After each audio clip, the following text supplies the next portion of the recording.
Welcome to the Emerging Literacy Network for May 2020. This is the fourth network session this academic year and is for practitioners in Year 1, Year 2 and beyond in their emerging literacy journey. You can complete this network individually, or you can connect with colleagues virtually to explore and discuss the materials within the network session. In the network session, there are a range of materials that are available in the Google Drive to engage with during this network. Those include the Early Level Literacy and English Progression Framework, a copy of What Does Emerging Literacy Look Like in Primary 1, a copy of the Whole School Audit Tool, and a copy of the ADKAR Model of Change to reflect as a whole school approach moving forward. For this, it will also be helpful to reflect on your children's development of phonological awareness and pre-handwriting, as well as their skills in listening and talking, reading and writing.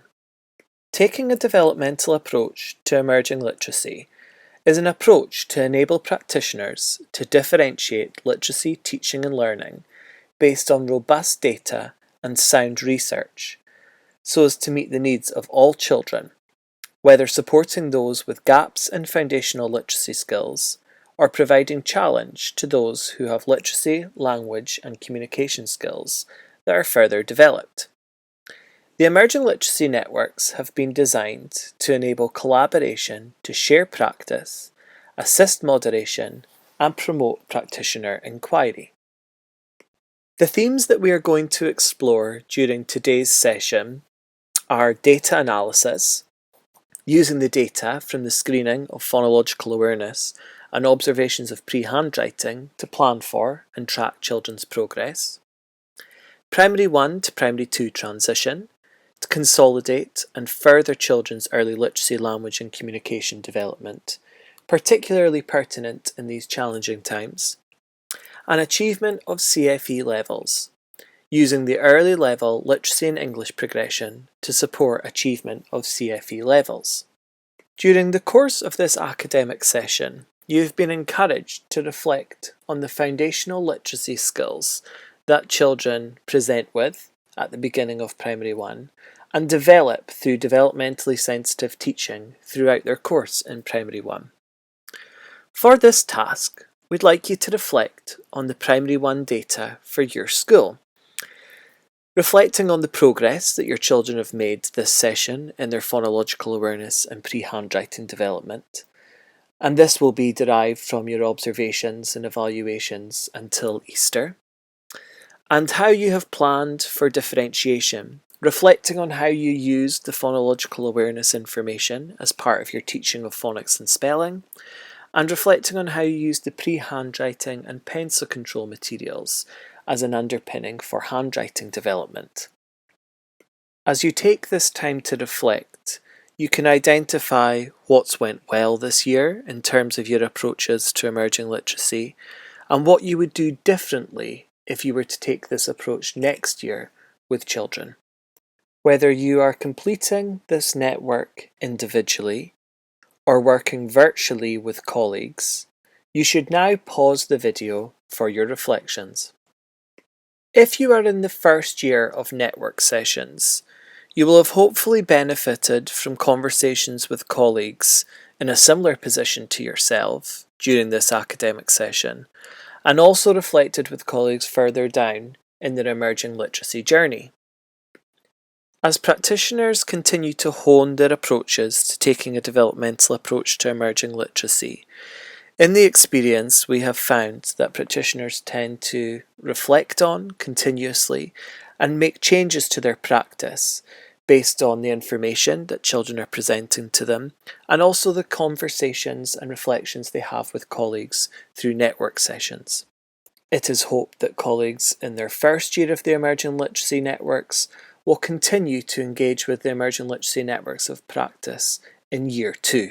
The second year of networks are designed to support further learning and engagement with the foundational literacy skills of concepts of print, phonological awareness, oral language, pre-handwriting and working memory and executive functions, and also reflect on the approaches that have been taken thus far and changes that can be made to practice based on your ongoing evaluations and reflections.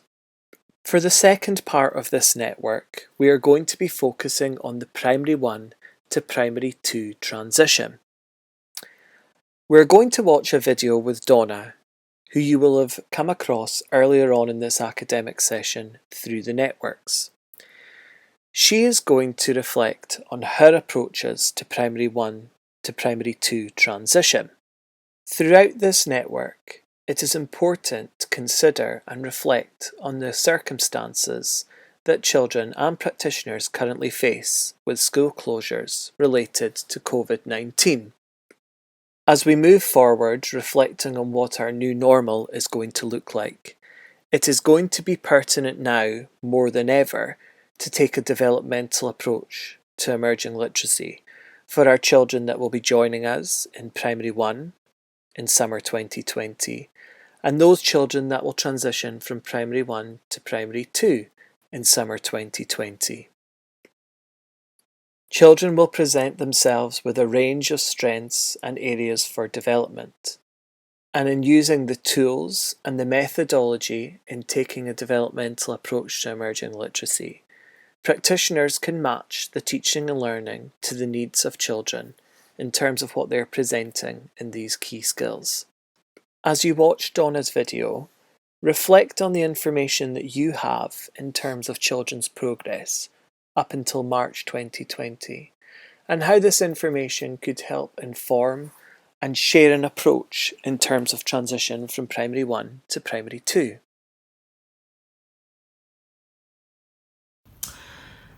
So we're at the end of the year now, we're in June, and your kids are about to transition from Primary 1 to Primary 2.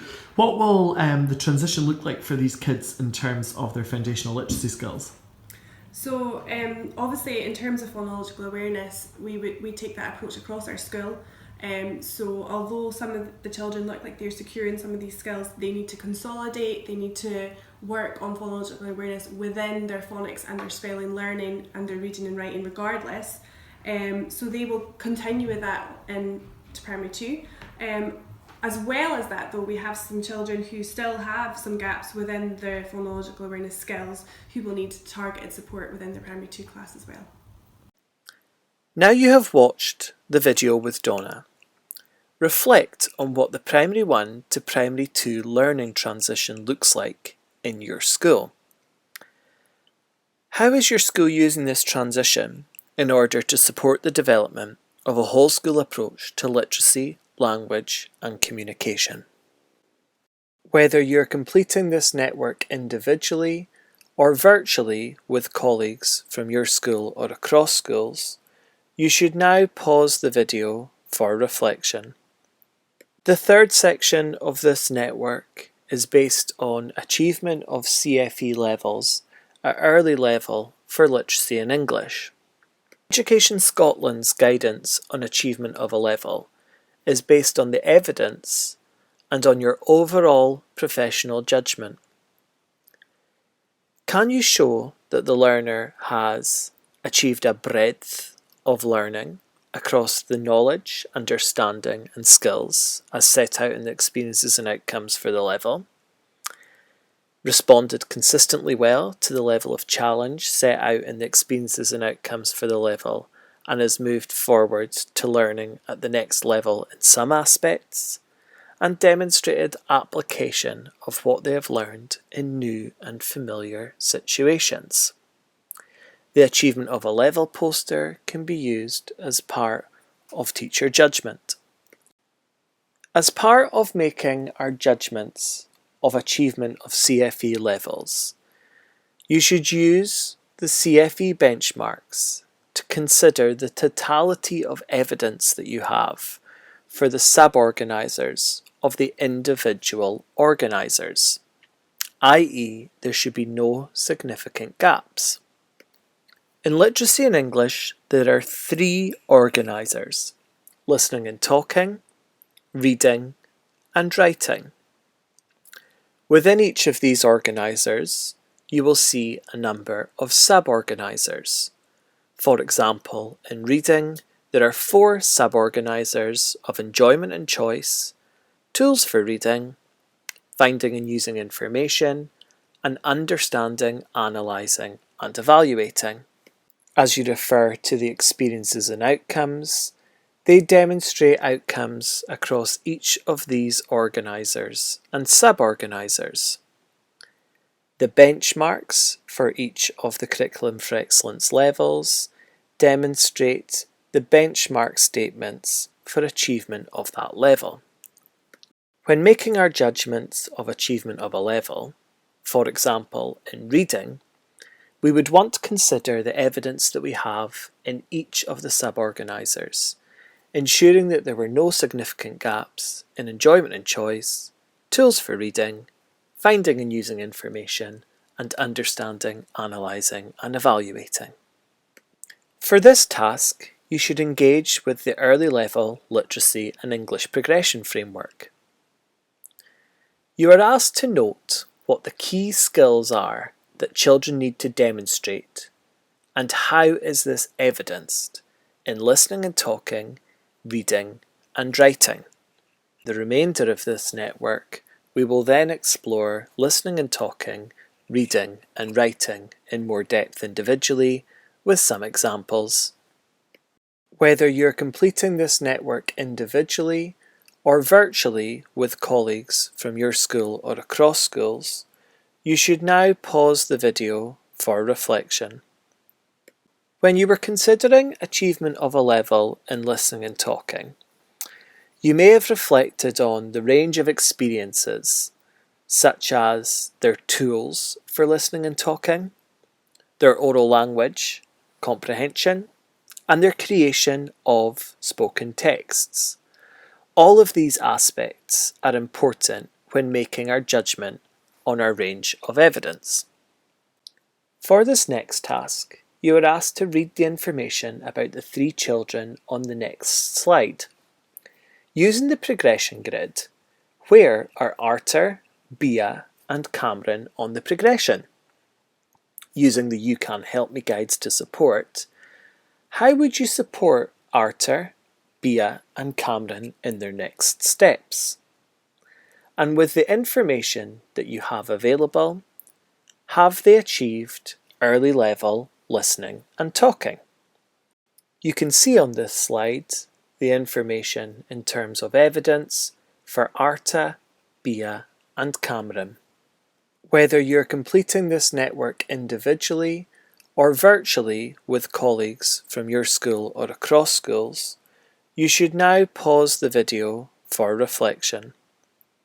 When using the progression framework to engage with Arta, it is clear that Arta is demonstrating the application of tools for listening and talking, of their oral language comprehension, and also of creation of texts. Looking at the progression framework, Arta is demonstrating the CFE benchmarks. Bia, on the other hand, is showing signs of development, but using the progression framework tends to be operating around about the understanding level, not yet achieving CFE early level in listening and talking. When using the progression framework to reflect on Cameron, it is evident that they are applying the majority of their listening and talking skills. The only aspect with a question mark was Cameron's turn-taking skills, and it is therefore important for the teacher to reflect on the significance of this. In Cameron's case, it may be appropriate to look in depth at the evidence that the teacher has in terms of their observations and reflection, and whether or not it is significant enough for Cameron to not achieve early level. There will be cases such as Cameron's in the classroom context, and this is where it is critical to look at the overall evidence and reflect on the benchmarks, and whether or not this would be considered a significant gap. Once the teacher has evidence for Cameron to be applying almost all of the aspects within the listening and talking benchmarks for early level, the teacher does not feel that this individual component holds Cameron back in terms of achievement. When considering a learner's achievement in reading, you may have reflected on the distinguishing skills between their tools for reading and the oral language and reading comprehension. Both of these aspects are important when making our judgments on our range of evidence. On the next slide, you are going to see information for Arthur, Bia, and Cameron again. Similarly to listening and talking, in reading, you should reflect on where are Arthur, Bia, and Cameron on the progression framework? To support them in moving forward, how could you use the You Can Help Me guides to support their next steps?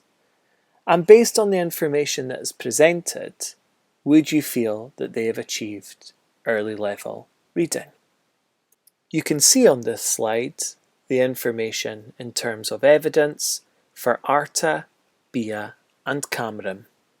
Whether you're completing this network individually or virtually with colleagues from your school or across schools, you should now pause the video for reflection.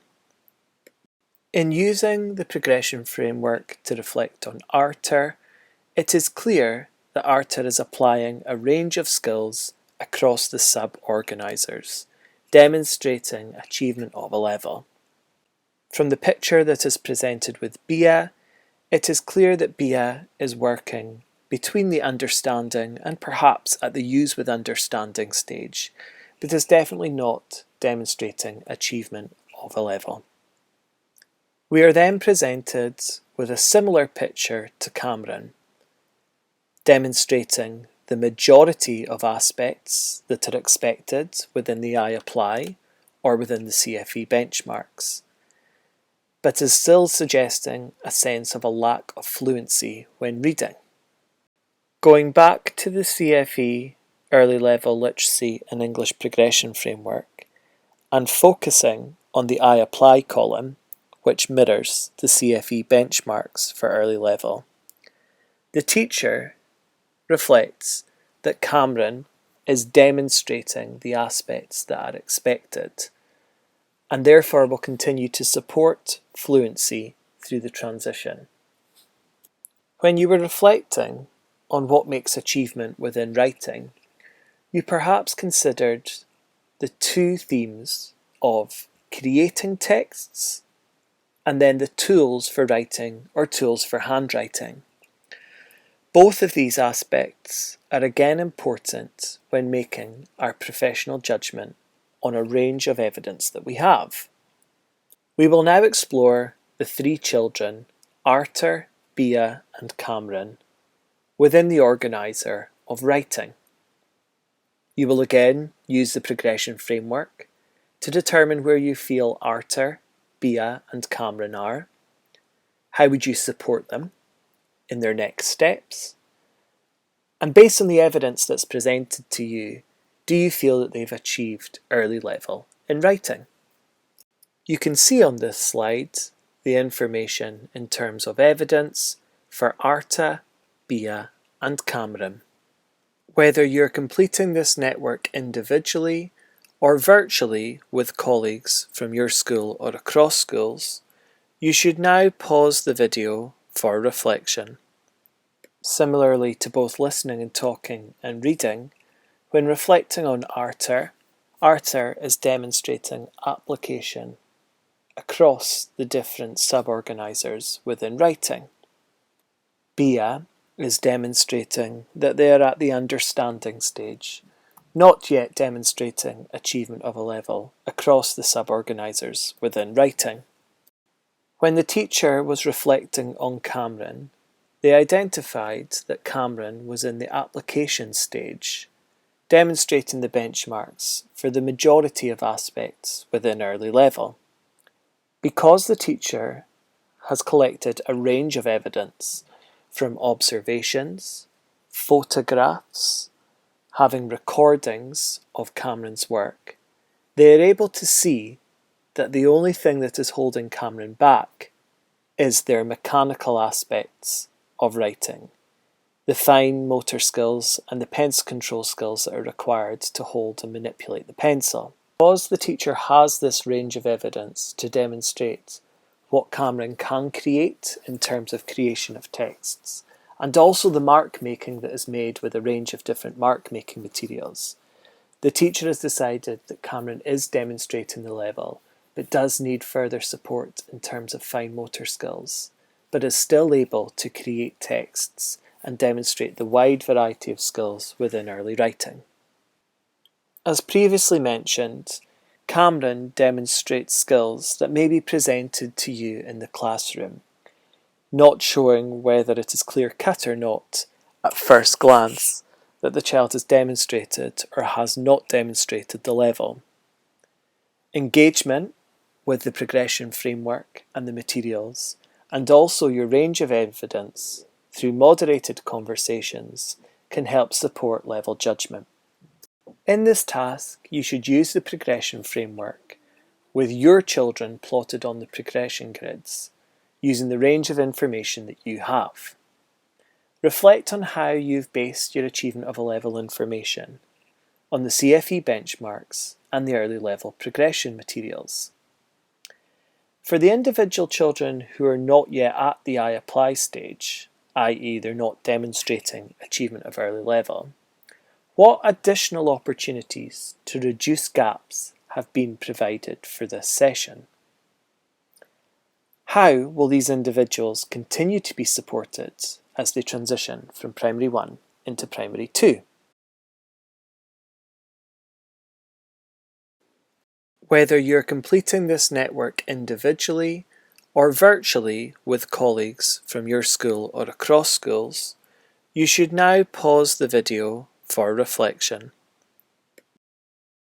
In this final task, there is opportunities for practitioners to reflect at two different levels.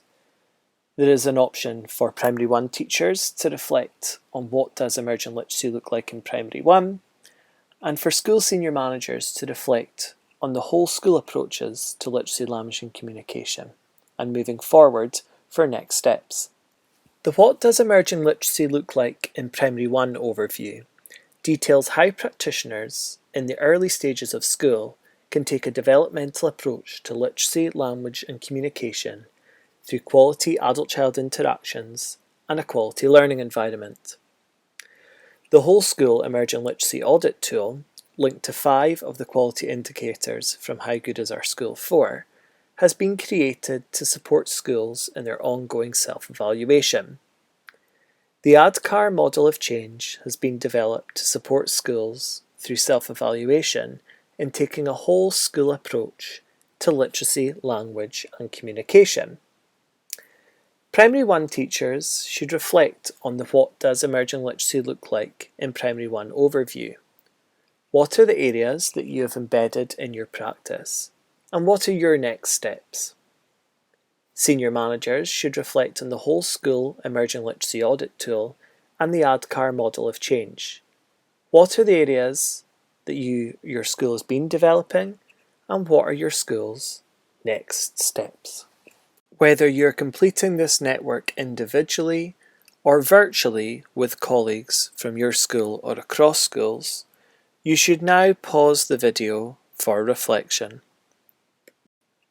In taking a whole school approach to literacy, language and communication, there are 4 aspects to consider. Number 1, taking a developmental approach to emerging literacy in early learning and childcare. In early learning and childcare settings, taking a developmental approach to emerging literacy, the ELC Toolkit, can be used to support professional learning on planning for quality adult-child interactions and the quality learning environment. Number 2, taking a developmental approach to emerging literacy in Primary 1. The networks of practice are the key support platform for Primary 1 practitioners through collaboration. The What Does Emerging Literacy Look Like in Primary 1 guidance can be used to support quality assurance and self-reflection. Number 3, supporting children beyond the early level with gaps in foundational literacy skills. This is commonly the first step into a whole school approach to literacy, language and communication. Schools reflect on how they support children with literacy difficulties beyond Primary 1, considering how foundational literacy skills can be planned for as part of targeted and specialist interventions. And Part 4, a whole school approach to literacy, language and communication. How schools can embed the pedagogical principles of literacy, language and communication across the whole school as part of school improvement planning. As previously mentioned, embedding the principles of a developmental approach to literacy, language and communication is a 3 to 5 year strategic journey for schools. The whole school literacy, language and communication toolkit includes professional learning for areas of development.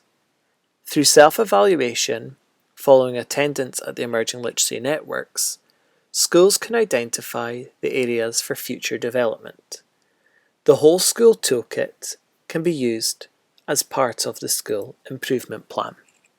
Thank you for your engagement with the May 2020 Emerging Literacy Network. You can find further support resources at www.highlandliteracy.com/emerging-literacy.